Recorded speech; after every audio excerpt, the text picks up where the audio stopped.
नमस्कार दोस्तों, क्या आपको कभी ऐसा महसूस हुआ है कि आपका मन आपकी नहीं सुनता? आप किसी काम पर फोकस करना चाहते हैं, लेकिन आपका दिमाग इधर उधर भटकने लगता है। आप सोचते कुछ हैं, लेकिन करते कुछ और हैं। अगर ऐसा है तो यह वीडियो आपके लिए है। क्या आप जानते हैं, बुद्ध, चाणक्य और सफलतम व्यक्तियों की सबसे बड़ी ताकत यही रही कि उन्होंने अपने मन को पूरी तरह काबू में कर लिया, क्योंकि जो अपने मन को नियंत्रित कर लेता है वही असली जीतता है। आज के इस वीडियो में मैं आपको बताने वाला हूं मन को कंट्रोल करने की सबसे शक्तिशाली विधि, ऐसी तकनीक जिसे अपनाकर आप अपनी इच्छा शक्ति को मजबूत बना सकते हैं, ध्यान को गहरा कर सकते हैं और अपनी जिंदगी को पूरी तरह बदल सकते हैं। तो वीडियो को अंत तक जरूर देखिए, क्योंकि जो कुछ आज आप सीखने वाले हैं वह आपकी पूरी जिंदगी बदल सकता है। कभी कभी हमारे मन में यूं ही बेवजह अजीब अजीब से सवाल उठने लगते हैं। कोई हमें कुछ कह देता है और हम बार बार उसी बात को सोचते रहते हैं। यह बेचैनी हमें तनाव में डाल देती है, जिससे न केवल हमारा दिमाग बल्कि हम सेहत पर भी बुरा असर पड़ता है। तो इस बेचैनी से छुटकारा कैसे पाया जाए, कैसे अपने मन को शांत करें और जीवन को बेहतर बनाएं? आज की इस कहानी में मैं आपको गौतम बुद्ध की 4 ऐसी शक्तिशाली आदतों के बारे में बताने वाला हूं, जिन्हें अगर आप अपने जीवन में अपना लेते हैं तो यह आपकी पूरी जिंदगी बदल सकती है। इन आदतों को अपनाकर आप हर तरह के मानसिक तनाव से मुक्त होकर एक खुशहाल और संतुलित जीवन जी सकते हैं। तो आइए कहानी शुरू करते हैं। एक बार एक बौद्ध भिक्षु किसी पेड़ के नीचे ध्यान कर रहा था। तभी एक राजकुमार वहां आया और भिक्षु से बोला, हे महोदय, आप हमेशा कहते रहते हैं कि ध्यान करो, लेकिन मेरे लिए तो ध्यान करना तो दूर की बात है। मैं कुछ समय के लिए अपनी आंखें बंद करके शांति से भी नहीं बैठ पाता। मेरा मन इतना बेचैन है कि यह हर समय कुछ न कुछ सोचता रहता है।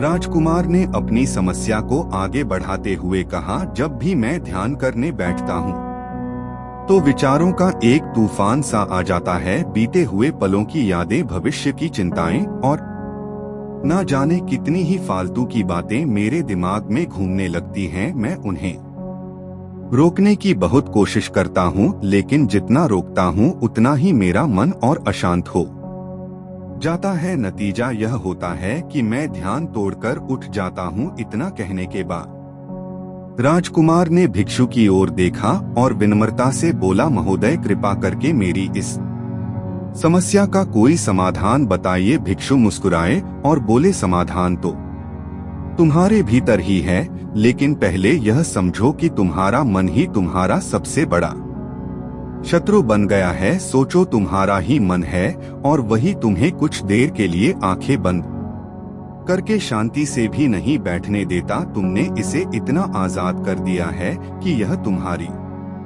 नहीं बल्कि अपनी मर्जी से चलने लगा है।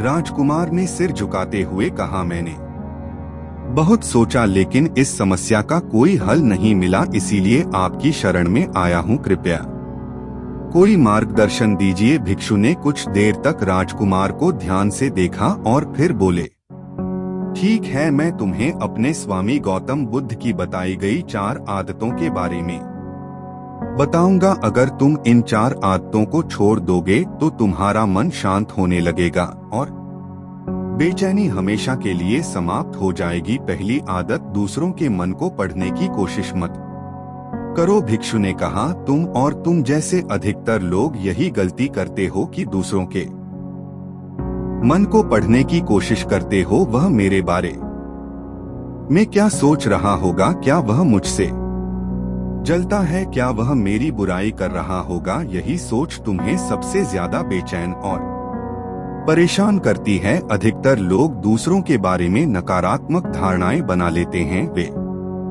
मेरी तरक्की से जलते हैं, वे मुझे नीचा दिखाना चाहते हैं, वे मेरी मदद नहीं करना चाहते और फिर उन्हीं विचारों में उलझे रहते हैं। इससे क्या होता है, मन अशांत रहता है, तनाव बढ़ता है और हम अपने ही दिमाग के जाल में फंस जाते हैं। इसलिए दूसरों के बारे में अनुमान लगाना बंद करो। अगर कुछ पढ़ना ही है तो अपने खुद के विचारों को पढ़ना शुरू करो। सोचो कहीं तुम नकारात्मकता, शिकायत या दूसरों की बुराई करने की आदत के शिकार तो नहीं हो रहे। दूसरी आदत, अगर मैं असफल हो गया तो लोग क्या कहेंगे, यह सबसे बड़ा डर है जो तुम्हें रोकता है। तुम सोचते हो अगर मैं फेल हो गया तो लोग हंसेंगे, अगर मैं गिर पड़ा तो लोग मजाक उड़ाएंगे। पर सच यह है कि लोगों का काम ही हंसना है। अगर तुम सफल हो जाओगे तो यही लोग तुम्हारी तारीफ करेंगे,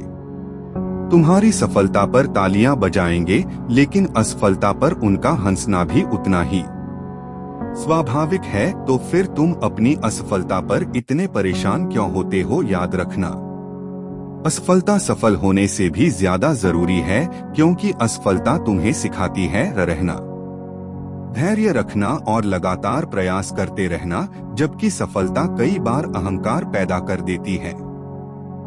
अब जरा रुको, एक छोटी सी बात दोस्तों, क्या आप इस वीडियो को ध्यान से सुन रहे हैं? अगर हाँ तो हमें यह जरूर बताइए कि आप इस वीडियो को कहां से देख रहे हैं। कमेंट में अपना शहर या गांव लिखिए ताकि हम आपको दिल से धन्यवाद दे सकें। और हाँ, अगर आपको यह बातें सही लग रही हैं तो इस वीडियो को लाइक करना ना भूलें, क्योंकि आपका एक लाइक हमें और भी प्रेरित करता है कि हम आपके लिए ऐसी ही गहरी और ज्ञानवर्धक बातें लाते रहे। तो अब पूरी एकाग्रता के साथ आगे बढ़ते हैं इस प्रेरणादायक कहानी की और राजकुमार ध्यान से भिक्षु की बातों को सुन रहा था। भिक्षु ने अपनी बात को आगे बढ़ाते हुए कहा, तीसरी आदत, बेवजह समय बर्बाद करना छोड़ दो। लोगों को लगता है कि वे समय काट रहे हैं, लेकिन हकीकत में समय उन्हें काट रहा होता है। समय बर्बाद करने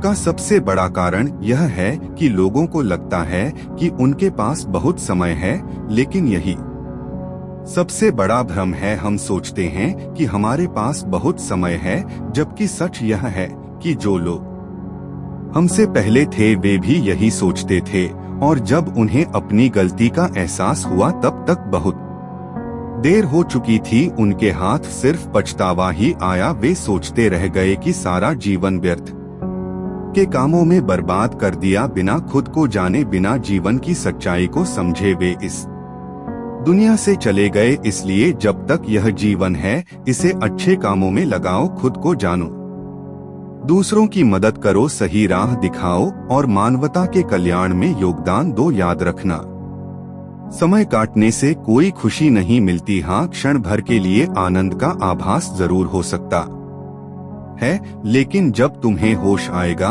और तुम्हें एहसास होगा कि तुमने अपना कितना कीमती समय बेकार गंवा दिया, तब तुम खुद से नाराज हो गए और यही दावा तुम्हें बेचैनी और तनाव में डाल देगा। यह बेचैनी फिर तुम्हारे अंदर लगातार बनी रहेगी, तुम्हारा किसी भी काम में मन नहीं लगेगा, तुम उदास रहोगे और यह चक्र ऐसे ही चलता रहेगा।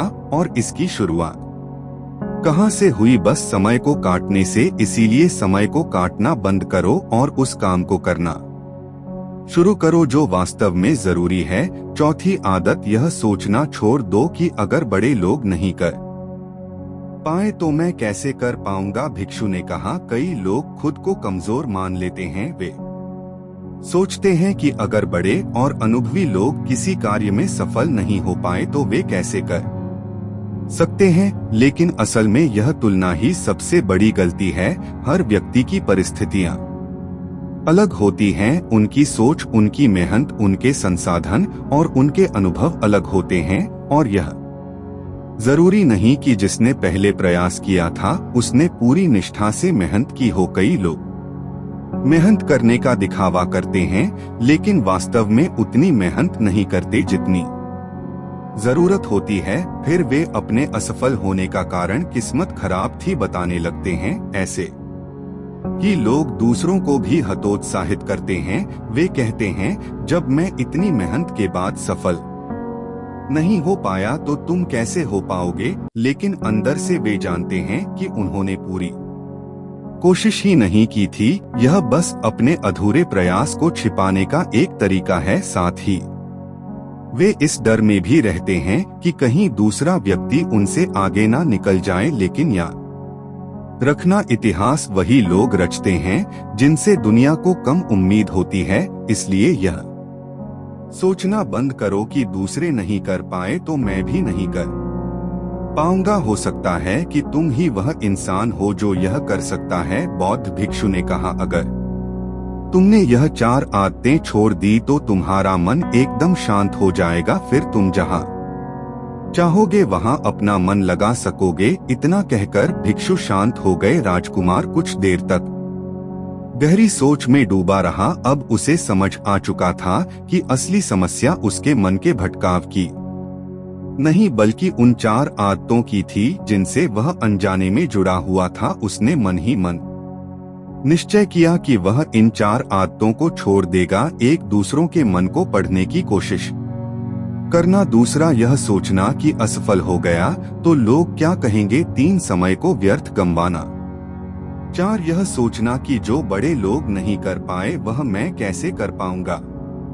अब उसे किसी की सोच, हंसी, असफलता का डर या समय की बर्बादी की चिंता नहीं थी। उसके भीतर एक नई ऊर्जा जाग उठी थी। उसने बौद्ध भिक्षु को धन्यवाद दिया और एक नए विश्वास के साथ वहां से चला गया। दोस्तों, हमें क्या सीख मिलती है। हमें कभी यह नहीं सोचना चाहिए कि लोग मेरे बारे में क्या सोच रहे हैं। अगर हम कोई काम करते हैं और लोग उस पर हंसते हैं तो उन्हें हंसने दो। हमें अपना कीमती समय बेकार नहीं गंवाना चाहिए। हमें यह भी नहीं सोचना चाहिए कि अगर कोई और असफल हो गया तो मैं भी असफल हो जाऊंगा, क्योंकि अगर हम सच्ची मेहनत करते हैं तो कोई भी लक्ष्य असंभव नहीं होता। अगर आपको यह कहानी पसंद आई हो तो इसे लाइक करें। कमेंट में बताइए कि यह कहानी आपको कैसी लगी और आप इसे कहां से देख रहे हैं। इसे अपने दोस्तों और परिवार तक शेयर करें ताकि वे भी इससे प्रेरणा ले सके और हमारे चैनल को सब्सक्राइब करें ताकि आगे भी ऐसी जीवन बदलने वाली कहानियां आपको मिलती रहे। तो दोस्तों, आगे बढ़ते हैं एक और ऐसी प्रेरणादायक कहानी की ओर जो आपको इस दुनिया का सबसे सफल व्यक्ति बनाने में मदद करेगी। यह कहानी इतनी शक्तिशाली है कि आप इसकी कल्पना भी नहीं कर सकते। तो चलिए बिना समय गंवाए शुरू करते हैं आज की यह अनमोल कहानी। नमस्ते दोस्तों, आज हम आपको फिर से धर्म का ज्ञान सुनाने जा रहे हैं। गौतम बुद्ध के जीवन की कुछ ऐसी सच्ची घटनाएं जिन्हें सुनकर शायद आप भी धर्म के मार्ग को अपनाने की प्रेरणा पाएं। गौतम बुद्ध जो करुणा, अहिंसा और ज्ञान के प्रतीक थे, उनके जीवन में कई चमत्कारी घटनाएं घटी। लेकिन एक ऐसी घटना थी जिसे इतिहास के पृष्ठों में बहुत कम स्थान मिला है। यह वह समय था जब स्वयं मृत्यु के स्वामी मर्क शैतान बुद्ध के समक्ष उपस्थित हुए और एक शर्त रखी। यह केवल जीवन और मृत्यु की परीक्षा नहीं थी बल्कि यह मानवता को एक अमूल्य सीख देने वाली घटना थी। एक दिन बुद्ध अपने शिष्यों के साथ राजगीर के एक विहार में ठहरे थे। वे गहरे ध्यान में मग्न थे। तभी अचानक आकाश में एक रहस्यमय ऊर्जा प्रकट हुई। पूरा वातावरण शांत और गहन हो गया। सभी शिष्य भयभीत होकर ऊपर देखने लगे। वहां मृत्यु के स्वामी मर्क शैतान आकाश में खड़े थे। उनकी गूंजती हुई आवाज आई, तथागत, तुमने हजारों लोगों को जन्म और मृत्यु के चक्र से मुक्त होने की शिक्षा दी है, लेकिन क्या तुम स्वयं इस चक्र से मुक्त हो सकते हो? मैं तुम्हें एक शर्त देता हूँ, यदि तुम इस परीक्षा को पार कर लो तो मैं अपनी शक्ति त्याग दूंगा और पराजित हो जाऊंगा, पर यदि तुम असफल हुए तो तुम्हें मेरे साथ मृत्यु लोक में आना होगा। बुद्ध ने अपनी आंखें खोली, मुस्कुराए और बोले, मृत्यु से कौन डरता है जो पहले ही नश्वरता को स्वीकार कर चुका हो, बताओ तुम्हारी शर्त क्या है। मर्क शैतान ने बुद्ध के सामने एक अद्भुत दृश्य प्रस्तुत किया। उन्होंने बुद्ध के प्रिय शिष्य आनंद और अन्य अनुयायियों को एक सुनहरे महल में विलासिता और भोग सुख में लीन दिखाया। फिर उन्होंने कहा, यदि तुम्हारे शिष्य इस वैभव और भोग से हटने को तैयार नहीं तो क्या तुम्हारी शिक्षाएं व्यर्थ नहीं हो जाएंगी। बुद्ध ने शांतिपूर्वक उत्तर दिया, सत्य को परखने के लिए समय की आवश्यकता होती है।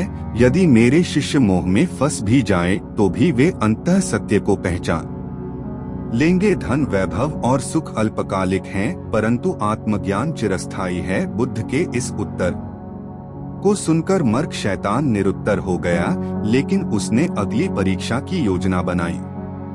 मर्क शैतान ने एक गांव के लोगों को उकसाया कि वे बुद्ध का अपमान करें और उन पर पत्थर फेंके। जब बुद्ध वहां पहुंचे तो लोगों ने उन्हें भला बुरा कहा और पत्थर मारने लगे।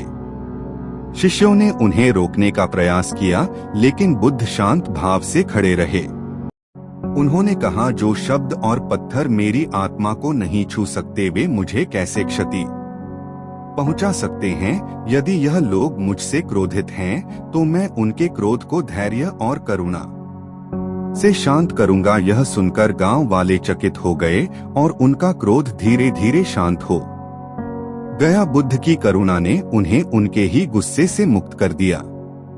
मर्क शैतान यह देखकर असफलता महसूस करने लगा। अब मर्क शैतान ने बुद्ध के मन में भय उत्पन्न करने का प्रयास किया। उसने आकाश को घने अंधकार से ढक दिया। भयंकर आंधियां चलने लगी और प्रेतों की भयावह आकृतियां बुद्ध के चारों ओर प्रकट हो गई। शैतान गरजते हुए बोला, अब बताओ तथागत, क्या तुम अभी भी अपने मार्ग पर अडिग रहोगे या भय तुम्हें झुका देगा। बुद्ध ने अपनी आंखें बंद की, ध्यान में लीन हो गए और कहा, भय केवल एक भ्रम है। बुद्ध ने कहा, भय केवल तब तक अस्तित्व में रहता है जब तक हम इसे मानते हैं। मैं इस नश्वर संसार में अपने मार्ग से विचलित नहीं हो सकता। जैसे ही बुद्ध ने यह कहा, चारों ओर फैला अंधकार धीरे धीरे समाप्त होने लगा और मर्क शैतान का छल विफल हो गया। लेकिन उसने अभी हार नहीं मानी। अहंकार की परीक्षा। अब मर्क शैतान ने अपनी सबसे शक्तिशाली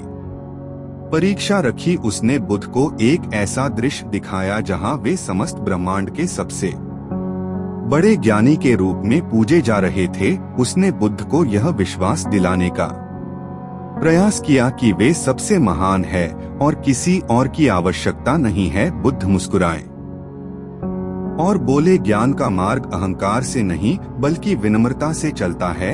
यदि मैं स्वयं को सबसे बड़ा समझ लूं तो यह मेरी पराजय होगी। सच्चा ज्ञान वह है जिसमें मैं किसी से ऊपर या नीचे नहीं बल्कि सबके साथ हूँ। मर्क शैतान इस अंतिम परीक्षा में भी असफल हो गया। उसे स्वीकार करना पड़ा कि बुद्ध की आध्यात्मिक शक्ति के सामने उसकी सभी चालें व्यर्थ थी। उसने सिर झुका लिया और वहां से चला गया। बुद्ध की शिक्षा। इसके बाद बुद्ध ने अपने शिष्यों को एक और महत्वपूर्ण शिक्षा दी, सत्य को कोई हरा नहीं सकता और जो करुणा व धैर्य के मार्ग पर चलता है वह सदा विजय प्राप्त करता है। बुद्ध की इस विजय ने उनके अनुयायियों को एक नई प्रेरणा दी। इस कहानी से हमें क्या सीख मिलती है? एक, मृत्यु का भय समाप्त करना। यह कहानी हमें सिखाती है कि मृत्यु से डरने की आवश्यकता नहीं है बल्कि हमें अपने जीवन को सार्थक बनाना चाहिए। दो, धैर्य और संयम। बुद्ध ने हर चुनौती का सामना धैर्य और संयम से किया। इससे हमें यह प्रेरणा मिलती है कि जीवन में कठिनाइयों से घबराने के बजाय हमें उनका समाधान खोजना चाहिए। तीन, सही और गलत का भेद। मर्क शैतान की चालाकियां से हमें यह सीखने को मिलता है कि सत्य और असत्य में भेद करना कितना आवश्यक है। चार, आत्मज्ञान की महत्ता। बुद्ध की विजय यह दर्शाती है कि भौतिक शक्ति से अधिक आत्मज्ञान ही सबसे बड़ी शक्ति है। पाँच, अहंकार से मुक्ति। यह कहानी हमें सिखाती है कि सच्चा ज्ञान प्राप्त करने के लिए अहंकार का त्याग आवश्यक है। गौतम बुद्ध करुणा और ज्ञान के प्रतीक थे। वे समस्त संसार को जन्म मरण के चक्र से मुक्त करने का उपदेश देते थे, लेकिन एक घटना ऐसी थी जिसे बहुत कम लोग जानते हैं। एक यात्रा जो उन्होंने मृत्यु के बाद के संसार में की। यह कोई साधारण यात्रा नहीं थी, बल्कि नरक लोक की गुप्त यात्रा, जहां स्वयं मर्क शैतान उनसे एक शर्त लगाने के लिए तैयार था। नरक लोक का निमंत्रण। एक दिन बुद्ध अपने शिष्यों के साथ श्रावस्ती में ठहरे थे। रात्रि का समय था और वे गहरे ध्यान में लीन थे। तभी एक अद्भुत प्रकाश प्रकट हुआ और उसमें एक काली छाया उभरी। यह कोई और नहीं बल्कि स्वयं मर्क शैतान था। मर्क शैतान ने कहा, तथागत, तुमने लोगों को जन्म और मृत्यु के चक्र से मुक्ति का मार्ग दिखाया है, लेकिन क्या तुमने कभी मृत्यु के बाद की वास्तविकता देखी है? क्या तुम जानते हो कि जो तुम्हारा मार्ग का अनुसरण नहीं करते वे किस पीड़ा में जाते हैं? यदि तुम में साहस है तो मेरे साथ नरक लोक की यात्रा करो। बुद्ध मुस्कुराए और बोले, यदि यह यात्रा अन्य जीवों के कल्याण के लिए होगी तो मैं इसके लिए तैयार हूँ। मर्क शैतान ने अपने हाथ उठाए और एक भंवर सा उत्पन्न हुआ। बुद्ध ने अपनी आंखें बंद की और जब खोली तो वे एक भयावह स्थान पर थे। चारों ओर गहरा अंधकार था और दूर दूर तक चीखें सुनाई दे रही थी। नरक लोक का दृश्य। बुद्ध ने पहली बार नरक लोक का अनुभव किया। उन्होंने देखा कि वहाँ कई तरह की यातनाएं थी। कुछ लोग जलते हुए तेल में डूब रहे थे, कुछ को लोहे की तपती सलाखों से दंडित किया जा रहा था। यह सब देखकर बुद्ध के मन में करुणा उमड़ आई। अज्ञान में जीने वालों की सजा। मर्क शैतान ने बुद्ध को एक विशेष कोष्ठक में ले जाया, जहां उन आत्माओं को रखा गया था जिन्होंने जीवन भर अज्ञान में रहकर दूसरों को धोखा दिया था। वे एक अंधेरी भूल भुलिया में भटक रहे थे और रास्ता खोजने में असमर्थ थे। बुद्ध ने पूछा, इन्हें इस पीड़ा से मुक्ति कैसे मिल सकती है? मर्क शैतान हंसते हुए बोला, इनका दंड यही है कि जब तक यह स्वयं सत्य को नहीं समझते तब तक इन्हें मुक्ति नहीं मिलेगी। बुद्ध ने अपनी करुणा से एक दिव्य प्रकाश उत्पन्न किया, जिससे कुछ आत्माएं सत्य को समझने लगी और मुक्त हो गई। यह देखकर मर्क शैतान चकित रह गया। क्रोध और हिंसा के दुष्परिणाम। फिर बुद्ध ने उन लोगों को देखा जिन्होंने अपने जीवन में क्रोध और हिंसा को अपनाया था। वे आत्माएं निरंतर एक दूसरे से लड़ रही थी, लेकिन हर वार के बाद उनका शरीर फिर से ठीक हो जाता और वे दोबारा वही लड़ाई करने लगते। बुद्ध ने उनसे कहा, क्रोध अग्नि की तरह होता है जो पहले अपने धारक को जलाता है। जब तक तुम इसे नहीं छोड़ोगे तुम इस कष्ट से मुक्त नहीं हो सकते। कुछ आत्माएं रोने लगी और जब उन्होंने बुद्ध की शिक्षा को स्वीकार किया तो वे प्रकाश में विलीन हो गई। लालच और मोह की यातना। फिर बुद्ध को उन आत्माओं के पास ले जाया गया जिन्होंने लालच और मोह के कारण अपने जीवन को व्यर्थ कर दिया था। वे लोग सोने और आभूषणों के ढेर के बीच थे, लेकिन जैसे ही वे उन्हें पकड़ने जाते वे जलने लगते। बुद्ध ने उनसे कहा, जो वस्तु तुम्हें पीड़ा देती है वह तुम्हारी सच्ची संपत्ति नहीं हो सकती। उसे पकड़ दे चने का क्या लाभ? वास्तविक सुख बाहरी वस्तुओं में नहीं बल्कि भीतर की संतुष्टि में है। बुद्ध के यह शब्द सुनकर कुछ आत्माएं समझ गई और मुक्त हो गई। मर्क शैतान ने बुद्ध को एक गहरे अंधेरे में ले जाया, जहां उन लोगों की आत्माएं थी जिन्होंने अत्यधिक अहंकार और घमंड में जीवन व्यतीत किया था। यह आत्माएं निरंतर अपनी प्रशंसा कर रही थी, लेकिन जैसे ही वे स्वयं को श्रेष्ठ समझती उनके शरीर में जलन होने लगती। बुद्ध ने उनसे कहा, सच्ची श्रेष्ठता विनम्रता में है, ना कि घमंड में। जो स्वयं को दूसरों से ऊंचा मानता है वह अपनी ही अग्नि में जलता रहता है। मर्क शैतान ने देखा कि बुद्ध की करुणा नरक लोक में भी प्रकाश फैला रही थी। उसने बुद्ध के सामने एक अंतिम शर्त रखी ने कहा, यदि तुम वास्तव में इतने शक्तिशाली हो तो एक ऐसी आत्मा को मुक्त करो जो सबसे बड़े पाप का भागी है, एक हत्यारा जिसने अनेकों निर्दोषों को मारा है। बुद्ध ने उस आत्मा को देखा, वह व्यक्ति अपने कर्मों से पूरी तरह ग्रस्त था, लेकिन बुद्ध ने उससे पूछा, क्या तुम अपने कर्मों पर पछताते हो? आत्मा ने रोते हुए उत्तर दिया, हाँ, मैं अब समझ चुका हूँ कि मेरा मार्ग गलत था। बुद्ध ने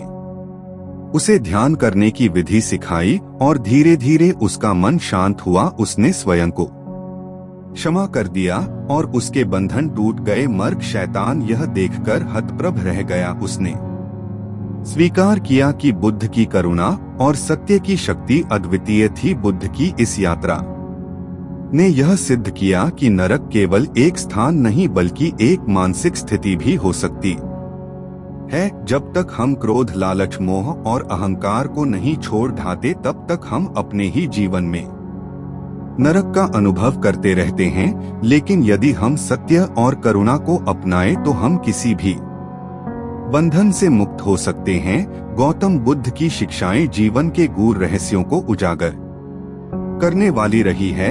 यह कथा पुनर्जन्म के सिद्धांत को स्पष्ट करती है और यह भी बताती है कि किसी भी व्यक्ति का जीवन कैसे बदल सकता है। प्राचीन भारत के एक राज्य में एक महान राजा का शासन था जो न्यायप्रिय और दयालु था। उसी राज्य में एक कुख्यात चोर भी रहता था जो हमेशा चोरी करके जीवन यापन करता था। एक रात जब चोर महल में चोरी करने घुसा तो राजा ने उसे पकड़ दिए चल लिया, लेकिन दंड देने के बजाय राजा ने उसे क्षमा कर दिया और समझाने का प्रयास किया कि सच्चा सुख चोरी में नहीं बल्कि मेहनत से कमाए गए धन में है। चोर ने उस समय तो यह सीख नहीं मानी, लेकिन उसकी आत्मा में यह बात अंकित हो गई। राजा की मृत्यु के बाद वह स्वयं एक संत बन गया, लेकिन अपने पिछले कर्मों के कारण अगले जन्म में उसे एक कठिन जीवन मिला। राजा अगले जन्म में सिद्धार्थ गौतम के रूप में जन्मे और आगे चलकर बुद्ध बने। वहीं चोर इस जन्म में एक गरीब किसान के रूप में पैदा हुआ। उसने जीवन भर संघर्ष किया, लेकिन उसकी आत्मा में किसी अनजाने कारण से ज्ञान और शांति की खोज बनी रही। एक दिन बुद्ध अपने शिष्यों के साथ गांव में आए। किसान ने उन्हें देखा और उनके पास जाकर प्रवचन सुना। तभी उसके मन में अचानक गहरी शांति का अनुभव हुआ। उसे लगा कि वह इस ज्ञान से पहले भी परिचित था। यह उसके भीतर छिपे संस्कारों का परिणाम था। बुद्ध ने उसे जीवन की क्षण भंगुरता और कर्मों के प्रभाव के बारे में समझाया, जिससे किसान को अपनी पिछली गलतियों का आभास हुआ। वह उनके अनुयायी बन गया और सत्य के मार्ग पर चल पड़ा। अगले जन्म में वह किसान एक समृद्ध व्यापारी बन गया जो लालच और संपत्ति में डूबा हुआ था। वहीं बुद्ध का जन्म एक संत के रूप में हुआ। जब संत ने व्यापारी से दान देने और लोभ त्यागने की सलाह दी तो व्यापारी ने उनका उपहास उड़ाया, लेकिन कुछ वर्षों बाद व्यापार में भारी नुकसान हुआ जिससे वह कंगाल हो गया। तब उसे संत की बातें याद आई और उसने उनके पास जाकर ज्ञान प्राप्त किया। यह पुनर्जन्म के चक्र का ही प्रभाव था कि हर जन्म में वह सत्य के करीब आता गया। इस जन्म में व्यापारी एक राजा बना, लेकिन अहंकार और विलासिता में लिप्त था। वहीं पूर्व संत एक सामान्य साधु बने। जब राजा ने साधु को अपने दरबार में बुलाया तो उसने उसे अहंकार छोड़ धाने और दयालु बनने की सलाह दी। पहले तो राजा ने उनकी उपेक्षा की, लेकिन जब युद्ध में हार का सामना किया तो उसने साधु की शरण ली। इस जन्म में राजा ने साधु के ज्ञान को पूरी तरह से स्वीकार किया और एक न्यायप्रिय शासक बना। यह पुनर्जन्म की यात्रा की चरम सीमा थी, जहां आत्मा अपने शुद्ध रूप में पहुंच रही थी। राजा और साधु दोनों के जीवन का चक्र आगे बढ़ता गया। उनके अगले जन्म में दोनों को संत बनने का सौभाग्य मिला। उन्होंने अपनी सारी इच्छाएं त्याग दी और स्वयं को ध्यान और आध्यात्मिक साधना में समर्पित कर दिया। यह उनका अंतिम जन्म था जहां उन्होंने मोक्ष की प्राप्ति की। इस जी में दोनों ने मिलकर हजारों लोगों को शिक्षाएं दी और उनकी शिक्षाओं से कई लोगों के जीवन में बदलाव आया। हर जन्म का एक उद्देश्य होता है। जो भी हम कर्म करते हैं उनका प्रभाव आगे आने वाले जीवनों में पड़ी डीड जता है। यह कहानी हमें सिखाती है कि वांग कर्म का प्रभाव हमारे हर कर्म का प्रभाव हमारे जीवन और पुनर्जन्म पर पड़ी डीडी अता है। दो ज्ञान की महत्ता। सच्चा ज्ञान हमें जीवन के अंधकार से निकाल प्रकाश की ओर ले जाता है। ताए परिवर्तन संभव है, चाहे कोई व्यक्ति कितना भी भटक जाए, उसे सही मार्ग पर लौटने का अवसर हमेशा मिलता है। वृजदत्त का जीवन बहुत स्मत के अन्य शिष्य में बीता था, किंतु वह जितना भी होना चाहता था वे हर दिन कोशिश का के मार्ग पर चलता रहता, परंतु उसके मन में संशय की एक स्पष्ट थी। उसको हमेशा था कि क्या वह स्वयं सीख पा रहा है या यह से अच्छा कुछ है। एक दिन जब दत्त भिक्षा के लिए निकला तो उसके मन में पुराने जीवन के सुख और आस्था की तीव्र का द्वंद्व उठने लगा। वह यह समझ ना पाया कि सांच में जो चीज है वह संपन्न नहीं है। वास्तविक सुख और शांति की प्राप्ति के लिए जीवन में अंतरिक्ष जरूरी है। बुद्ध ने उसको समझाना चाहा, यदि तुम्हें वास्तविक सुख की तलाश लगी है तो उसे और अच्छे सीखों के बीच तुलना छोड़ना होगा। ब्रिज दत्त ने बुद्ध की ओर देखा, गुरुवार किया और चुप रहे। यह कहानी यह सिखाती है कि जीवन में हर जीव को सच्ची शांति और प्रकाश के लिए कार्य करना चाहिए। अगर का जीवन और भी पूरी शांति की ओर अग्रसर करना जरूरी है।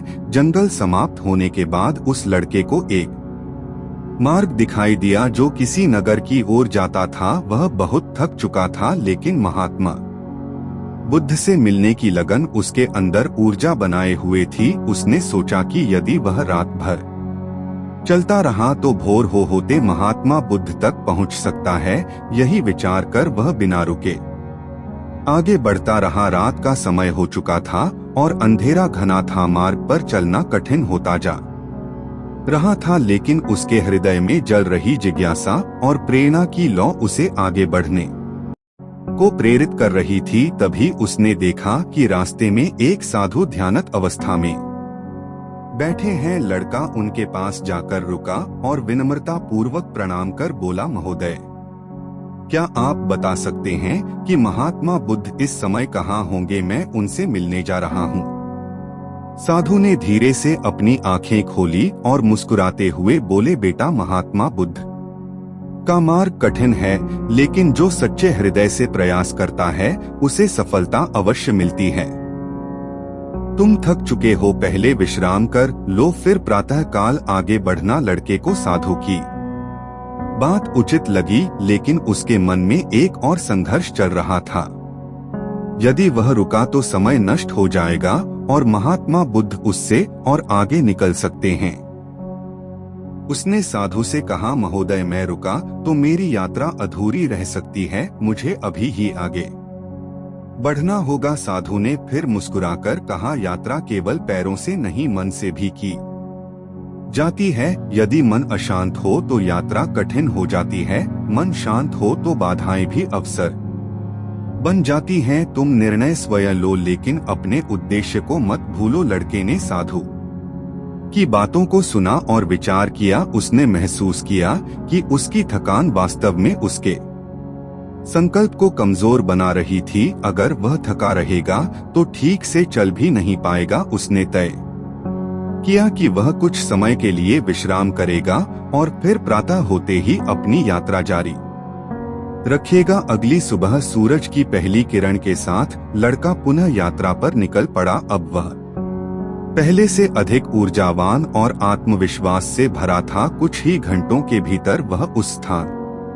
पर पहुंच गया जहां महात्मा बुद्ध अपने शिष्यों को उपदेश दे रहे थे। लड़के की आंखों में खुशी के आंसू थे। उसने जल्दी से जाकर बुद्ध को प्रणाम किया और उनके चरणों में कमल का फूल अर्पित कर दिया। महात्मा बुद्ध ने प्रेम पूर्वक उसकी ओर देखा और कहा, बेटा, तुम्हारी यात्रा केवल बाहरी नहीं थी, यह तुम्हारे अंदर की यात्रा थी। तुमने न केवल अपने शरीर को परिश्रम में डाला, बल्कि अपने मन के संशय को भी पार किया। यही सच्ची यात्रा है। अब पूछो जो भी प्रश्न तुम्हारे मन में है। लड़के ने अपनी आंखें बंद कर ली और महसूस किया कि उसकी यात्रा ने ही उसके सभी प्रश्नों के उत्तर दे दिए थे। उसे समझ में आ चुका था कि जीवन में सच्ची प्रेरणा और ज्ञान तभी प्राप्त होता है जब हम अपने लक्ष्य की ओर पूरी निष्ठा और समर्पण से बढ़ते हैं। वह बुद्ध के चरणों में बैठ गया और उनके ज्ञान को आत्मसात करने लगा। जैसे जैसे लड़का अपने सफर में आगे बढ़ता गया, उसने महसूस किया कि जब वह अपने लक्ष्य पर केंद्रित रहता है तब उसकी राह की मुश्किलें छोटी लगने लगती हैं। यह सत्य तो हर किसी पर लागू होता है, फिर चाहे वह कोई छात्र हो या कोई व्यापारी। जब भी हम खुद पर संदेह करने लगते हैं तब वही संदेह हमारी सबसे बड़ी बाधा बन जाता है। लेकिन जब हम अपने उद्देश्य को याद रखते हैं तो वही बाधाएं हमें कमजोर जोर नहीं कर पाती। लड़के ने यह समझ लिया कि उसे अपने लक्ष्य पर ध्यान केंद्रित रखना होगा और धीरे धीरे लेकिन निरंतर आगे बढ़ते रहना होगा। उसने अपनी सारी चिंताओं को पीछे छोड़ दिया और महात्मा बुद्ध से मिलने के संकल्प के साथ यात्रा जारी रखी। लेकिन चलते चलते उसकी थकान बढ़ने लगी और प्यास के कारण उसका गला सूखने लगा। जैसे ही उसने जंगल पार किया, उसे सामने एक छोटी सी कुटिया दिखाई दी। कुटिया में एक स्त्री रहती थी। लड़का कुटिया के पास पहुंचा और उस स्त्री से पानी मांगा। स्त्री ने उसे पानी पिलाया और फिर जिज्ञासा वश पूछा, तुम महात्मा बुद्ध से मिलने क्यों जा रहे हो? लड़के ने उत्तर दिया, मेरे मन में कई प्रश्न हैं जिनके उत्तर मुझे महात्मा बुद्ध से चाहिए और मेरे पास केवल यह एक ही अवसर है, इसलिए मुझे उनसे मिलना ही है। स्त्री को लड़के की बातें सुनकर उसके प्रति आकर्षण महसूस हुआ। वह उसे पसंद करने लगी थी और उसे रोकना चाहती थी। उसने लड़के से आग्रह किया, आज की रात तुम यहीं रुक जाओ, वैसे भी शाम ढल चुकी है और जल्द ही रात होने वाली है। ऐसे में यात्रा करना मुश्किल होगा। पास के गांव में शादी हो रही है, वहां नाच गाना, स्वादिष्ट भोजन और बहुत आनंद होगा। क्यों ना तुम आज यहीं रुक जाओ? लड़के ने स्त्री की सुंदरता को देखा और मन ही मन सोचने लगा, यदि मैं इसे मित्र बना लूं तो मेरा जीवन आनंदमय हो जाएगा। वैसे भी आज रात मैं महात्मा बुद्ध से मिल नहीं सकता, तो क्यों ना मैं यहीं ठहर जाऊं। लड़का सोच में डूब गया और स्त्री से बोला, मैं कुछ देर में सोच कर बताता हूँ। वह इस विषय पर विचार ही कर रहा था कि तभी उसे महात्मा बुद्ध की वह बात याद आई जिसने उसे प्रेरित किया था। उसे यह एहसास हुआ कि वह यहाँ किस मकसद से आया है। उसने खुद से सवाल किया, क्या मैं यहाँ इस स्त्री से मिलने के लिए आया हूँ? नहीं, मेरा लक्ष्य कुछ और है। और फिर यह स्त्री आज मुझे पसंद कर रही है, लेकिन कल किसी और को भी पसंद कर सकती है। अगर मैं यहाँ रुक गया तो शायद मैं अपने जीवन का सबसे बड़ा अवसर खो दूंगा। लड़के ने तुरंत ही कमल के फूल की ओर देखा और उसका उद्देश्य फिर से स्पष्ट हो गया। उसने बिना किसी संकोच के स्त्री को मना कर दिया और अपने रास्ते पर आगे बढ़ चला। लेकिन जैसे जैसे वह आगे बढ़ता गया, उसे अपने निर्णय पर थोड़ा अफसोस होने लगा। उसके मन में यह विचार आया, अगर मुझे महात्मा बुद्ध नहीं मिले तो क्या मैंने इस स्त्री को छोड़कर गलती की? लेकिन जब उसने कुछ देर और यात्रा की तो उसका मन शांत हुआ और उसे यह एहसास हुआ कि यदि वह वहां रुक जाता तो वह अपने उद्देश्य से भटक जाता और उसकी यात्रा व्यर्थ हो जाती। रात्रि होने को थी और वह तेजी से अपने मार्ग पर बढ़ता जा रहा था। तभी उसे रास्ते में एक बुजुर्ग व्यक्ति मिले। लड़के ने उनसे पूछा, बाबा, मैं महात्मा बुद्ध से मिलना चाहता हूँ। पिछले गांव में मुझे किसी ने बताया कि वे इसी रास्ते से आगे गए हैं। क्या आप बता सकते हैं कि वे किस दिशा में गए होंगे? बुजुर्ग व्यक्ति ने जवाब दिया, बेटा, लगता है कि तुमसे कोई गलती हो गई है। यहाँ से कोई भी आचार्य महात्मा नहीं गुजरे हैं। हो सकता है कि रास्ते में कोई और मोड़ हो जहाँ से वे गए हो, लेकिन तुमने ध्यान नहीं दिया। लड़का यह सुनकर घबरा गया, क्या मैंने गलत रास्ता चुन लिया अगर मैं वापस जाऊंगा तो बहुत पीछे छूट जाऊंगा और अब तो अंधेरा भी होने वाला है। मेरे पास ना तो कोई रहने का ठिकाना है और ना ही भोजन। मेरी पूरी यात्रा बेकार हो जाएगी। मुझे पूरा यकीन था कि मैं महात्मा बुद्ध से मिलूंगा, लेकिन अब यह असंभव लगता है। लड़के के मन में नकारात्मक विचार उमड़ने लगे। निराशा ने उसे घेर लिया और ऐसा लगा जैसे उसके पैरों में बेड़ियां पड़ गई हो। वह बार बार खुद को कोसने लगा, मैं इतनी बड़ी गलती कैसे कर सकता हूँ? आखिर मुझसे यह चूक कैसे हो गई? हतोत्साहित होकर वह वहीं जमीन पर बैठ गया। कुछ देर तक वह निराश रहा, लेकिन तभी उसे अपनी माँ की बात याद आई। उसकी माँ ने कहा था, हर गलती में एक सीख छुपी होती है जो हमें और बेहतर बनाती है। यह बात याद आते ही उसका मन शांत होने लगा। उसने अपने आप से कहा, हाँ मुझसे गलती हुई है। मैं बिना सोचे समझे बस आगे बढ़ता गया, लोगों की बातों पर यकीन करता गया और खुद रास्ते को समझने की कोशिश नहीं की। लेकिन जैसे ही उसने अपनी गलती को स्वीकार किया, उसकी निराशा आशा में बदल गई। उसके मन में फिर से आत्मविश्वास जाग उठा। वह एक पेड़ के नीचे बैठा हुआ था। तभी उसने देखा कि कुछ जानवर नदी के पास पानी पी रहे थे। यह देखकर उसे याद आया कि जब वह पहली बार महात्मा बुद्ध से मिला था तब भी वह जल स्रोत के पास ही थे और उनके साथ उनके कई शिष्य भी थे। अब उसका हौसला फिर से मजबूत हो गया था। उसने निश्चय किया कि वह हार नहीं मानेगा, बल्कि अपने लक्ष्य की ओर पूरी निष्ठा से आगे बढ़ता रहेगा। यह सोचकर वह फिर से यात्रा के लिए तैयार हो गया और अपनी पूरी शक्ति के साथ आगे बढ़ने लगा। तो उन्हें पानी की आवश्यकता तो जरूर पड़ेगी। इस पर उस लड़के को तुरंत समझ में आ गया कि महात्मा बुद्ध भी उसी रास्ते से भ्रमण कर रहे होंगे जिस रास्ते पर पानी होगा। तब उसने सोच विचार कर यह तय किया कि वापस जाने से अच्छा है कि मैं इस नदी के किनारे आगे बढ़ता रहूं। ऐसा सोचते ही उसने तुरंत ही रास्ता बदल दिया और वह नदी के रास्ते आगे बढ़ने लगा। जैसे जैसे वह आगे बढ़ता गया, उसका मन और भी हल्का और शांत होता गया। तब उसने अनुभव किया कि जब मन बहुत शांत होता है तो हमारा संकल्प और भी दृढ़ हो जाता है। जल्दबाजी समाप्त हो जाती है और हम अपनी बुद्धि को पहले से बेहतर ढंग से उपयोग करने लगते हैं। चलते चलते लड़के के मन में विचार आया कि यदि वह अपने गांव में ही रुक जाता तो यह सारे अनुभव उसे कभी प्राप्त नहीं होते। ऐसा सोचते सोचते वह मार्ग में आगे बढ़ता रहा। तभी उसे महात्मा बुद्ध के कुछ शिष्य दिखाई दिए, जिन्हें देखकर वह अत्यंत प्रसन्न हुआ।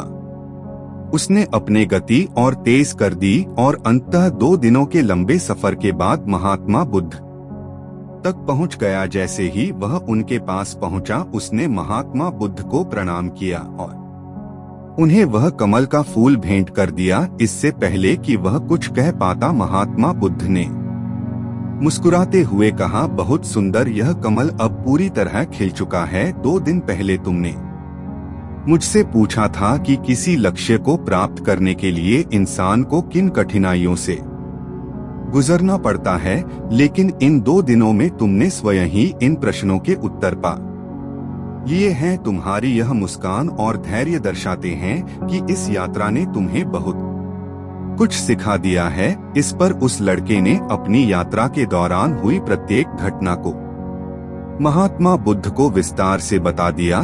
तब महात्मा बुद्ध बोले, तुम्हारे मन में जो भी प्रश्न है मैं उनके उत्तर अवश्य दूंगा, लेकिन ध्यान रखना कि बिना प्रयास के कुछ भी पूर्ण नहीं होता। जब कोई व्यक्ति अपने लक्ष्य की ओर अग्रसर होता है तो वह सबसे पहले अपने अनुभवों से सीखता है। धीरे धीरे उसका विवेक जागृत होता है और वह दूसरों के अनुभवों और गलतियों से भी सीखने लगता है। किसी भी लक्ष्य को प्राप्त करने के लिए 3 प्रमुख बाधाएं होती हैं और जब इनका निवारण कर लिया जाता है तभी सफलता प्राप्त होती है। महात्मा बुद्ध आगे कहते हैं, सबसे पहले अपने उद्देश्य को पहचानो और उसके प्रति पूर्ण समर्पण करो, जैसे तुमने यह कमल का फूल मुझ तक पहुंचाने का निश्चय किया था।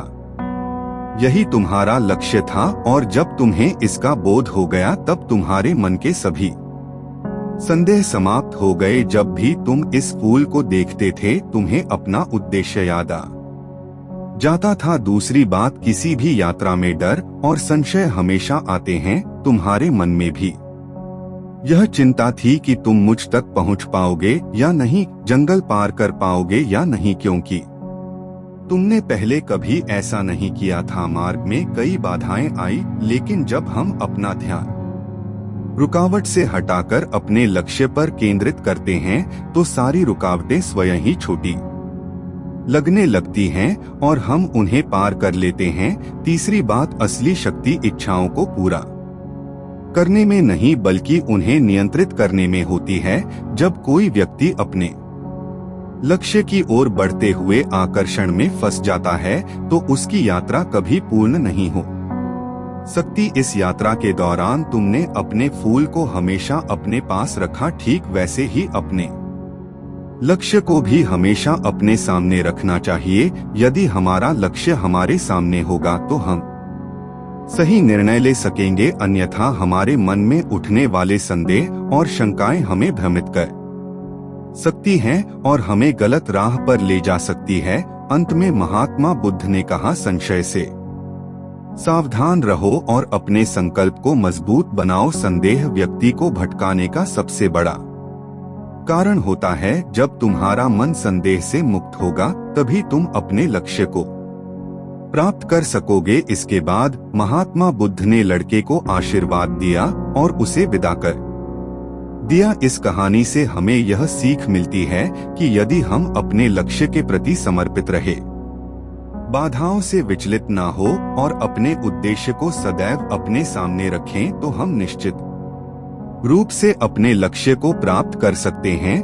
राजकुमार की बातें सुनकर भिक्षु मुस्कुराए और बोले, तो फिर अगले 15 दिनों के लिए तुम्हें मेरे आश्रम में रहना होगा और एक साधारण व्यक्ति की तरह जीवन जीना होगा। इस दौरान तुम अकेले रहोगे, चुपचाप रहोगे और जितना संभव हो सके कम बोलोगे। राजकुमार भिक्षु की बातों से सहमत हो गया। पहले दिन उसे महसूस हुआ कि उसका मन सामान्य से अधिक विचलित था। उसके मन में तरह तरह के विचार आ रहे थे और वह आम लोगों की तरह जीवन जीने में असहज महसूस कर रहा था। उसे अंदर से बोलने की इच्छा हो रही थी, लेकिन उसने खुद को शांत रखा और एक शब्द भी नहीं बोला। वह मन मारकर चुपचाप बैठा रहा, लेकिन जैसे जैसे रात हुई उसके भीतर शांति का अनुभव होने लगा। यह उसके लिए एक अजीब अनुभव था। उसने स्वयं से पूछा, मैं अंदर से इतना शांत और खुश क्यों महसूस कर रहा हूँ? मेरी चिंता और बेचैनी कम क्यों हो रही है? अगले दिन वह अकेले बैठा और प्रकृति को निहारने लगा। उसने पहली बार महसूस किया कि उसके चारों ओर कितनी सुंदरता है। पौधे, फूल, आकाश में उड़ते पक्षी। दिन भर वह प्रकृति की सुंदरता को निहारता रहा और उसकी ताजगी को महसूस करता रहा। ऐसे ही 10 दिन बीत गए। इस दौरान उसकी सारी बेचैनी, हलचल, उथल पुथल और तनाव धीरे धीरे गायब हो गया। 11वें दिन की सुबह वह एकांत में बैठा और कुछ ही मिनटों में उसकी आंखें स्वयं ही बंद हो गई। वह गहरे ध्यान में चला गया और पूरे दिन वहीं बैठा रहा, आंखें बंद, पूर्ण शांति में।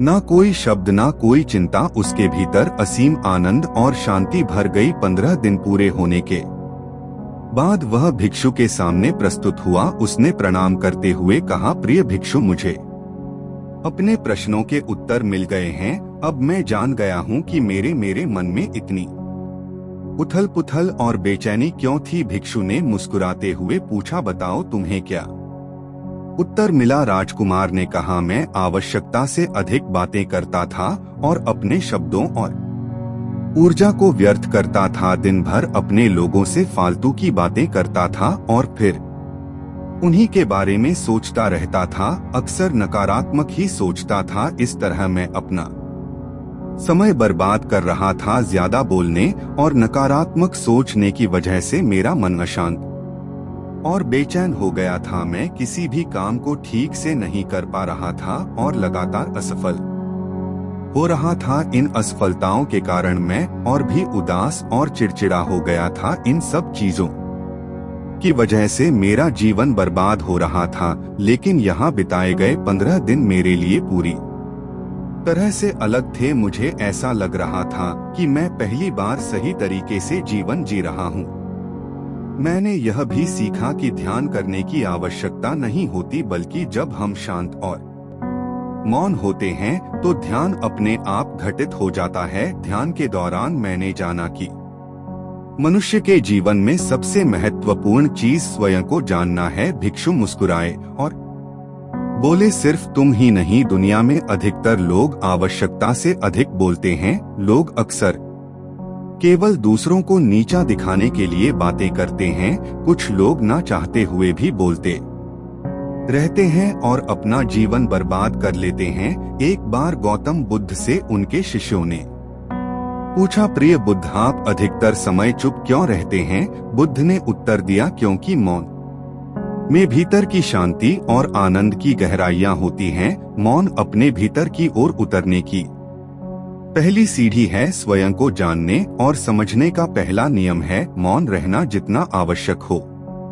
उतना ही बोलो। व्यर्थ की बातें करना छोड़ दो। तुम अचानक पाओगे कि 90% लोग व्यर्थ की बातें करके अपना नष्ट कर रहे हैं। कम बोलने का कोई नुकसान नहीं है, लेकिन अधिक बोलने से हम गलती कर बैठते हैं। अगर लोग कम बोलना सीख ले तो दुनिया की 90% समस्याएं समाप्त हो जाएंगी। झगड़े, विवाद और अशांति कम हो जाएगी। जब तुम मौन रहना सीख जाते हो तब तुम भीड़ में भी अकेले रह सकते हो। मौन की शक्ति धारण करके तुम अपनी ऊर्जा बचा सकते हो। जब तुम मौन होते हो तब तुम्हारे भीतर जीवन का वास्तविक स्रोत प्रकट होता है। वह कहीं बाहर नहीं बल्कि तुम्हारे अंदर ही है। राजकुमार ने पूछा, आखिर कौन हमें हमारे भीतर के इस आनंद तक ले जा सकता है? भिक्षु ने उत्तर दिया, तुम्हें स्वयं ही अपने भीतर उतरना होगा। यहीं से आनंद उत्पन्न होता है और यहीं से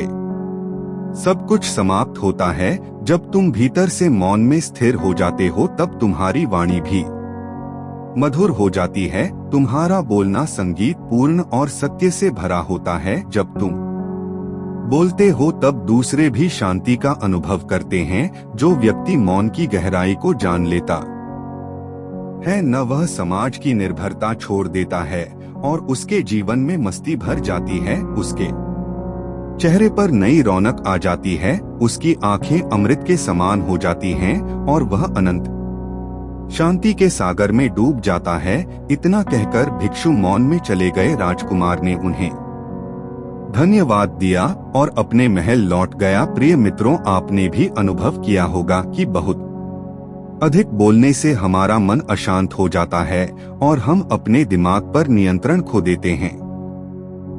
जो लोग बहुत बोलते हैं वे किसी एक चीज पर ध्यान केंद्रित नहीं कर पाते। जब हमारा ध्यान केंद्रित नहीं होता तो हम जीवन की सच्चाई को समझ नहीं पाते और मनचाही सफलता भी प्राप्त नहीं कर पाते। इसलिए मौन की शक्ति को समझो और उसका अभ्यास करो। नियम 1, अटूट विश्वास ही आपको ठीक कर सकता है।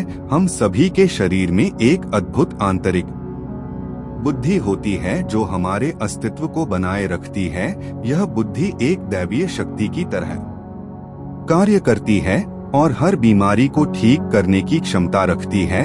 आपको बस इस आंतरिक शक्ति से जुड़कर यह विश्वास बनाए रखना होगा कि आप स्वस्थ हैं। जब हम इस शक्ति से दूर हो जाते हैं तब शरीर का संतुलन बिगड़ जाता है और हम बीमार पड़ जाते हैं। लेकिन जैसे ही हम इस बुद्धि को जागरूक करते हैं और पूरी श्रद्धा के साथ इसे स्वीकार करते हैं, हमारी आत्मचिकित्सा प्रक्रिया सक्रिय हो जाती है। मुनि ने कहा, अगर आप पूर्ण विश्वास के साथ इस शक्ति को स्वीकार करेंगे तो यह आपकी बीमारी को जड़ से समाप्त कर देगी। आप जो सोचते हैं वही आपकी वास्तविकता बन जाती है। इसलिए अपने मन को इस विश्वास से भरें कि आप पूरी तरह स्वस्थ हो रहे हैं और जल्द ही पूरी तरह ठीक हो जाएंगे। बीमार व्यक्ति ने उत्सुकता से पूछा, क्या सिर्फ विश्वास करने से ही बीमारी ठीक हो सकती है? मुनि मुस्कुराए और बोले, विश्वास ही वह पहला कदम है जो आपके उपचार की प्रक्रिया को प्रारंभ करता है। यदि आपका मन अडिग रहेगा तो आपकी आत्मशक्ति हर असाध्य बीमारी को भी ठीक कर सकती है। नियम: एक अटूट विश्वास ही आपको ठीक कर सकता है। हम सभी के शरीर में एक अद्भुत आंतरिक बुद्धि होती है जो हमारे अस्तित्व को बनाए रखती है। यह बुद्धि एक दैवीय शक्ति की तरह कार्य करती है और हर बीमारी को ठीक करने की क्षमता रखती है। आपको बस इस आंतरिक शक्ति से जुड़कर यह विश्वास बनाए रखना होगा कि आप स्वस्थ हैं। जब हम इस शक्ति से दूर हो जाते हैं तब शरीर का संतुलन बिगड़ जाता है और हम बीमार पड़ जाते हैं। लेकिन जैसे ही हम इस बुद्धि को जागरूक करते हैं और पूरी श्रद्धा के साथ इसे स्वीकार करते हैं, हमारी आत्मचिकित्सा प्रक्रिया सक्रिय हो जाती है। मुनि ने कहा, अगर आप पूर्ण विश्वास के साथ इस शक्ति को स्वीकार करेंगे तो यह आपकी बीमारी को जड़ से समाप्त कर देगी। आप जो सोचते हैं वही आपकी वास्तविकता बन जाती है। इसलिए अपने मन को इस विश्वास से भरे कि आप पूरी तरह स्वस्थ हो रहे हैं और जल्द ही पूरी तरह ठीक हो जाएंगे। बीमार व्यक्ति ने उत्सुकता से पूछा, मुनिवर, क्या सिर्फ विश्वास करने से ही बीमारी ठीक हो सकती है? मुनि मुस्कुराए और बोले, विश्वास ही वह पहला कदम है जो आपके उपचार की प्रक्रिया को प्रारंभ करता है। यदि आपका मन अडिग रहेगा तो आपकी आत्मशक्ति हर असाध्य बीमारी को भी ठीक कर सकती है। नियम: एक अटूट विश्वास ही आपको ठीक कर सकता है। हम सभी के शरीर में एक अद्भुत आंतरिक बुद्धि होती है जो हमारे अस्तित्व को बनाए रखती है। यह बुद्धि एक दैवीय शक्ति की तरह कार्य करती है और हर बीमारी को ठीक करने की क्षमता रखती है। आपको बस इस आंतरिक शक्ति से जुड़कर यह विश्वास बनाए रखना होगा कि आप स्वस्थ हैं। जब हम इस शक्ति से दूर हो जाते हैं तब शरीर का संतुलन बिगड़ जाता है और हम बीमार पड़ जाते हैं। लेकिन जैसे ही हम इस बुद्धि को जागरूक करते हैं और पूरी श्रद्धा के साथ इसे स्वीकार करते हैं, हमारी आत्मचिकित्सा प्रक्रिया सक्रिय हो जाती है। मुनि ने कहा, अगर आप पूर्ण विश्वास के साथ इस शक्ति को स्वीकार करेंगे तो यह आपकी बीमारी को जड़ से समाप्त कर देगी। आप जो सोचते हैं वही आपकी वास्तविकता बन जाती है। इसलिए अपने मन को इस विश्वास से भरें कि आप पूरी तरह स्वस्थ हो रहे हैं और जल्द ही पूरी तरह ठीक हो जाएंगे। बीमार व्यक्ति ने उत्सुकता से पूछा, मुनिवर, क्या सिर्फ विश्वास करने से ही बीमारी ठीक हो सकती है? मुनि मुस्कुराए और बोले, विश्वास ही वह पहला कदम है जो आपके उपचार की प्रक्रिया को प्रारंभ करता है।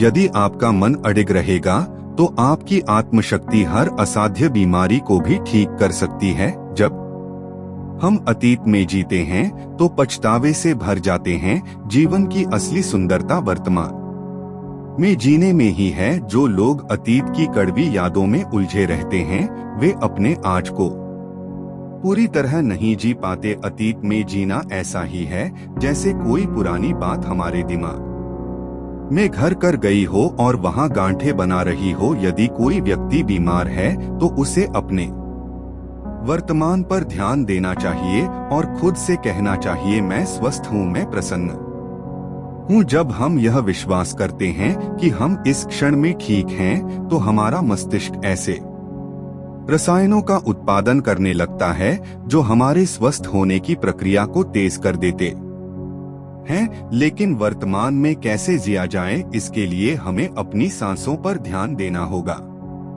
अपने शरीर की जागरूकता बढ़ानी होगी और अपने आसपास के माहौल को पूरी तरह से देखना व महसूस करना होगा।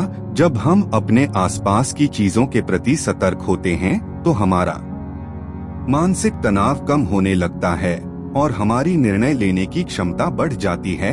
ऐसा करने से हमें अपने मन की भीतरी परतों को समझने का अवसर मिलता है। धीरे धीरे हम जानने लगते हैं कि कौन सी चीजें हमारे तनाव का कारण बनती हैं। जब हम इसे पहचान लेते हैं तो जीवन में बड़ा बदलाव आने लगता है। हम नकारात्मक सोच को त्यागने लगते हैं और हर कार्य में सफलता देखने लगते हैं। हमारा अवचेतन मन कल्पना और वास्तविकता में भेद नहीं कर पाता, इसलिए यदि हम खुद को स्वस्थ व्यक्ति के रूप में देखेंगे तो हमारा दिमाग उसी दिशा में काम करना शुरू कर देगा। अरबी नियम 5, खुद से प्रेम करें। वर्षों बीत जाते हैं लेकिन अधिकतर लोग खुद से कभी बातचीत नहीं करते। उन्हें यह तक नहीं पता होता कि उन्हें में क्या पसंद है, किस चीज से खुशी मिलती है। वे खुद के साथ समय बिताना भूल जाते हैं। यदि आप स्वस्थ रहना चाहते हैं तो सबसे पहले खुद को अपनाना और प्रेम करना सीखें। खुद की अहमियत को समझें। कई पुरुष और महिलाएं अपने कर्तव्यों और जिम्मेदारियों के बोझ में खुद को खो देते हैं। जिस दिन आप खुद को समझने और स्वीकार करने लगते हैं, उसी दिन से आपकी जिंदगी में नकारात्मकता दूर होने लगती है। जब आप खुद की कीमत समझें तो यह दर्शाता है कि आप खुद से सच्चा प्रेम करते हैं। दाती का नियम 6, सकारात्मक सोच विकसित करें। हर सुबह जागते ही खुद से यह प्रश्न करें, मैं अपने सर्वश्रेष्ठ रूप में कैसे रह सकता हूँ। अधिकांश लोग सुबह उठते ही अपनी समस्याओं के बारे में सोचने लगते हैं, जिनमें से अधिकतर उनके अतीत की चिंताओं से जुड़ी होती है। हर समस्या के साथ कोई ना कोई भावना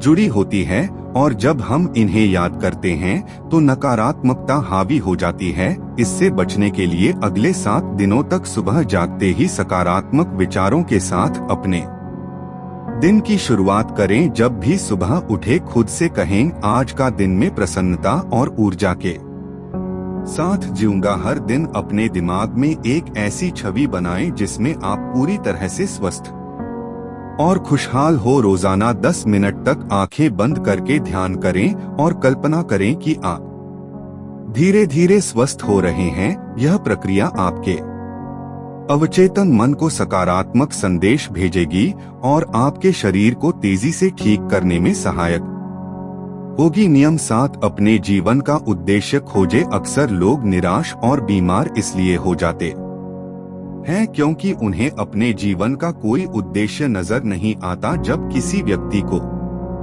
यह महसूस होता है कि उसका जीवन निरर्थक है तो वह जल्दी ही तनाव और अवसाद में घिरने लगता है। लेकिन जीवन में एक स्पष्ट लक्ष्य होना न केवल मानसिक शांति देता है बल्कि शरीर को भी स्वस्थ बनाए रखने में सहायक होता है।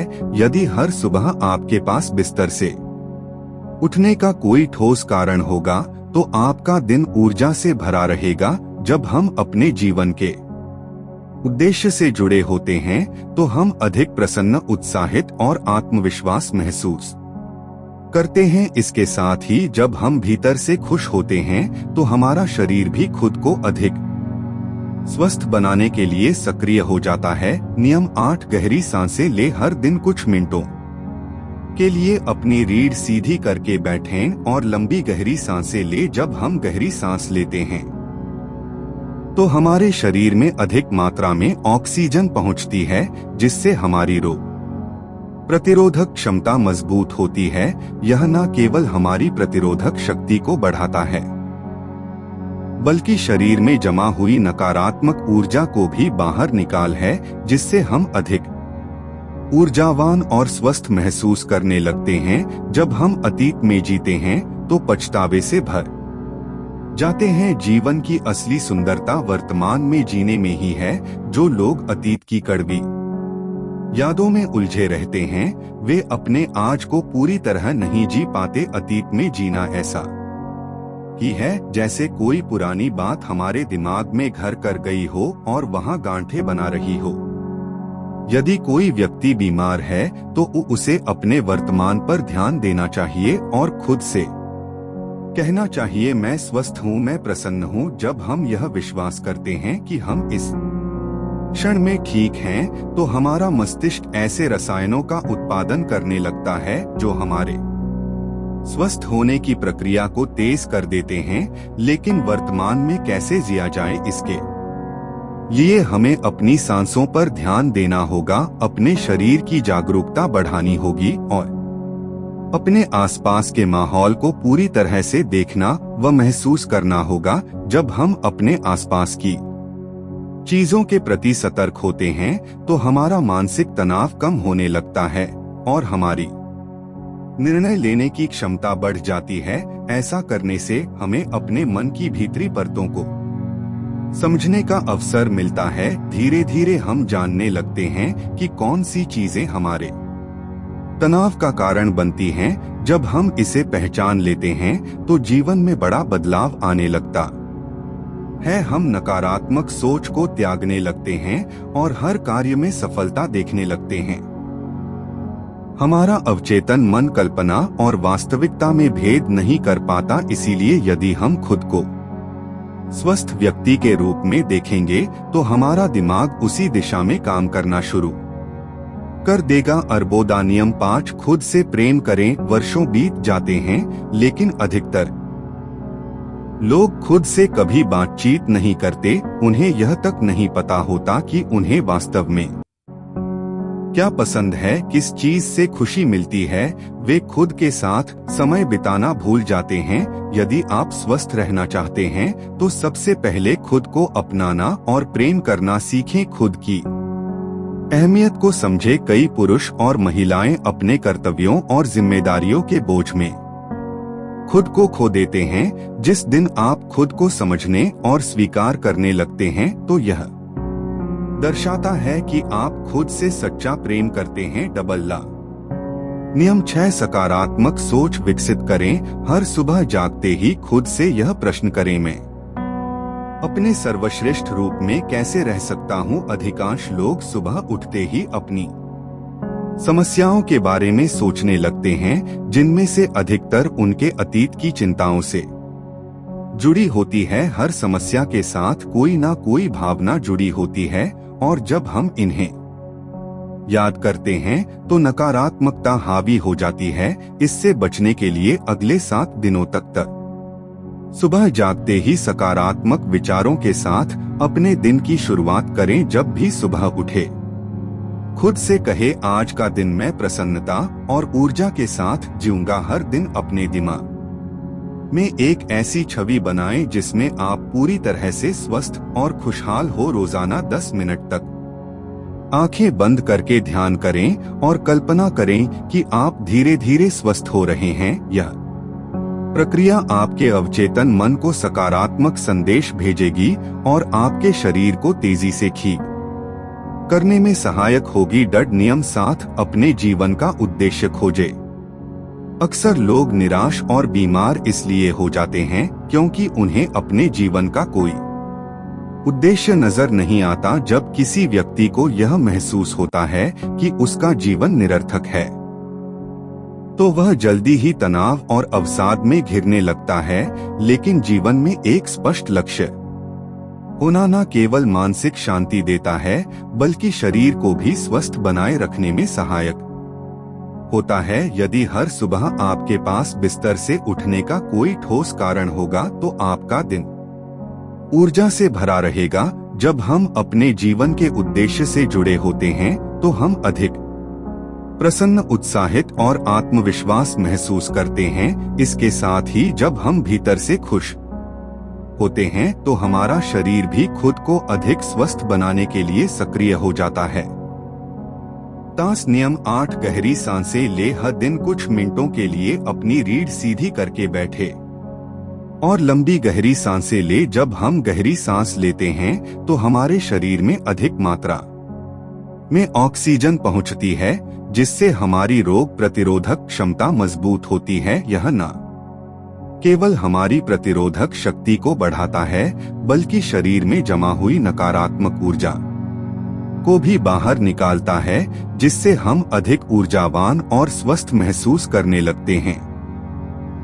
गहरी सांस लेने की प्रक्रिया हमारे मन को पूरे दिन शांत और आनंदित रखती है, जिससे हम प्रसन्न और ऊर्जावान महसूस करते हैं। नियम 9, शरीर को भीतर से शुद्ध करें। भोजन को पूरी तरह से पचने में लगभग 5 से 20 घंटे लगते हैं और कभी कभी मांसाहारी भोजन के पाचन में 24 घंटे भी कम पड़ जाते हैं, लेकिन कई लोग हर कुछ घंटों में कुछ ना कुछ खाते रहते हैं, जिससे पहले का भोजन पूरी तरह पच नहीं पाता और नया खाना पेट में आ जाता है। इस अधूरे पाचन के कारण भोजन आंतों की दीवारों से चिपकने लगता है। यह सड़ा हुआ भोजन रक्त प्रवाह के माध्यम से पूरे शरीर में फैलकर विभिन्न बीमारियों का कारण बन सकता है। इससे बचने के लिए व्यक्ति को रोजाना कम से कम 12 घंटे या फिर हफ्ते में एक बार 24 घंटे का उपवास रखना चाहिए। इससे